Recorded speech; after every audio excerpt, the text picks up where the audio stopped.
Welcome to Practice Intimacy. This is the place to be to learn all about love, sex, and how to have the best relationships you possibly can. My name is Jami Lynn. I'm a marriage and family therapist in the Austin area, and today I wanted to start a new series. This is the first series I'm doing, actually, so I'm starting a series for the first time. Woo! I want to do a relationship 101. I recently had a client come to me who had been in a relationship for their entire adult life, from the time they were really a child in college all the way until they were in their early 30s. They'd only ever had this one experience, and there was a lot of things that happened in those years together that really were not relationally healthy. But because they had a history that was not very relationally healthy, they just have not learned how to be connected to another person in a way that feels safe. Ooh, my light almost fell, but I caught it. Sorry, I'll cut this part out probably. Okay, we'll see if it falls again. This is still a low budget production. Welcome. So, I lost my train of thought. It's gonna come back to me. This series is kind of a 101 for those who have not really learned how to be in a relationship in a truly skillful way, because it is a lot of skill, and some people are incredibly lucky and they learn those skills and the tools to be in relationship well from their parents and from whoever their caregiver and their network is. Other folks, I include myself in that, we lived in households where maybe there was dysfunction, there was a lot of relationally unhealthy behaviors, and those of us who have that kind of experience, we just didn't learn how to be relationally skillful. And so I wanted to go through and I wanted to give really a number of things. This series will last a couple of weeks, and I want to give a little bit of an overview of how to start conceptualizing yourself and how you interact in relationship. Because there are times whenever it's easy to be relationally healthy. I think about my best friends. It is so easy to be relationally healthy with them. But that's partly because my insecure attachments do not show up with my friends. With my partner, it's entirely different. It's actually hard to be relationally healthy with my partner often. Not all the time, but often. And thank goodness we can create new patterns inside of ourselves. We can create new skills to where it becomes easier over time to become more relationally healthy. So some of the topics I want to cover over the next couple of weeks are: one, attachment style, the things that you can learn about yourself and the way you enter into a relationship based on your history. That's going to be a huge part of what we discuss over the next couple of weeks. The next piece would be some of the main ways that dysfunction might show up. So there's a relational grid from Terry Real's work, Relational Life Therapy, that I really, really enjoy and I find useful, and I use in my practice all the time to help people start seeing what their behaviors are whenever they're dysregulated. So we'll talk about that. We will talk about why people get dysregulated. We will do some work around being more compassionate towards yourself and your partner in the fact that, we really cannot help it.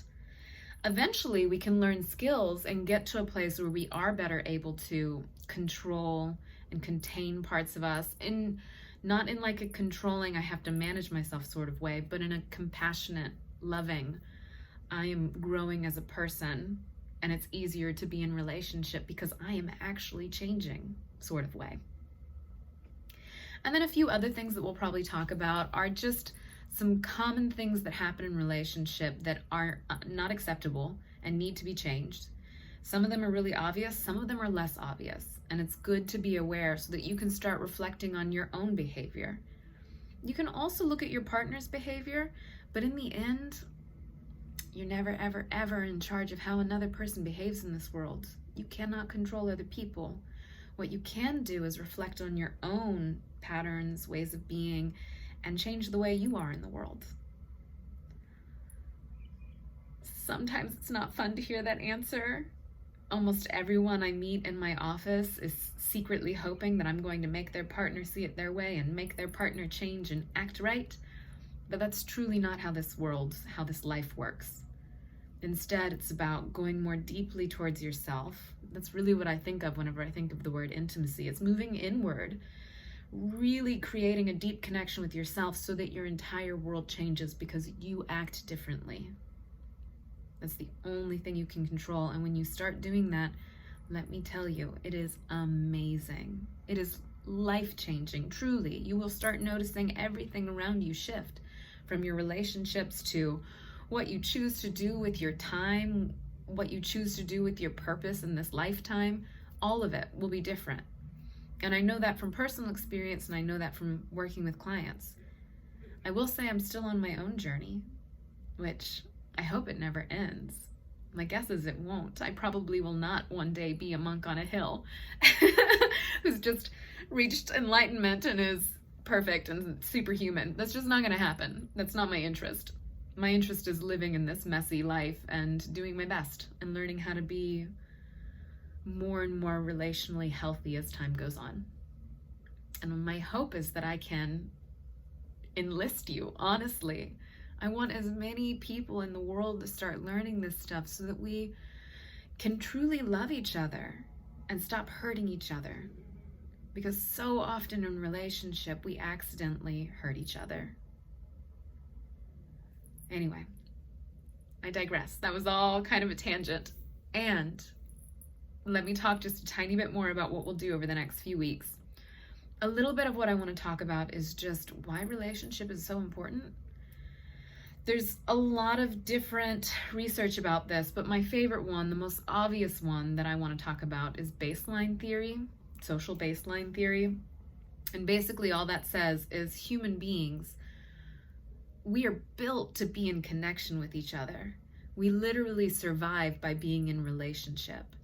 And unless you intend to be an ascetic, living in a cave, meditating for the rest of your life without contact with other humans, my guess is you are going to need to work on your relationships to become more skillful so that you can, one, not hurt others, and two, not be hurt yourself when you get close to someone or when you want to get close to someone. The other thing that's really nice to just kind of be aware of in terms of this idea of we need connection in order to thrive is there are parts of us that absolutely want connection and love it and want to live in it. And then there are other parts of us that actually don't care about other people and are really only involved in how do I feel? How am I doing in the world? These are the younger, more self-centered parts, which we all have because we all started off from a place of needing to be self-centered. When we are little, it is not an option to be any other way. You have to only worry about yourself because you can't worry about anyone else. You can't do anything for anyone else. You're just fighting for survival, hopefully with people around you who are going to take good care of you. But we all start off that way, self-centered, and then we grow into becoming better able to be in relationship. So that's an idea of the things that we will talk about over the upcoming weeks. I hope you enjoy. If there's a specific topic that you're really interested in around relationship and like relationship 101 skill building, please share that topic with me. Leave a comment, tell me what you're interested in. I will try to include it, or I'll make a future video where I talk about it. The other thing that feels important to say, I know there was another one. What was it? Shoot. Oh, yes. There are just a couple of like skills I want to share over this because in the end, like practice intimacy, this platform is about doing things differently. If you don't practice something, if you don't actually create habits, nothing in your life will change. And so there will be a lot of education during this period of Relationship 101. And then there will be some things for you to actually do, some practices that you can take into your life and start applying to your relationships. And just so you know, in case you're new to my channel, I talk about all relationships. The relational skills that I'm discussing, like they're going to help you with any relationship, whether it's your friends, your coworkers, your parents, your children, whoever it might be. But I do tend to focus more on the romantic relationship because that's where my interest is. I love the romantic relationship, the partnerships that are adult sexual relationships, because I think that they are often really, really challenging. As adults, like, that is usually the person we're closest to, and it's usually the place where things get the messiest and the most dysregulated because we trigger each other so much. Part of life. We can even talk about that, actually, why we choose partners who trigger us. That might be a fun topic. But just know that a lot of these skills, while they will help you in all of your life, I mainly tend to focus on the romantic areas of your life. I look forward to spending time with you over the next couple of weeks. Please, again, leave comments and thoughts if you have any questions. And remember to like this video, subscribe to my channel for more content like this, and more content around sexuality and love. And I will see you next time.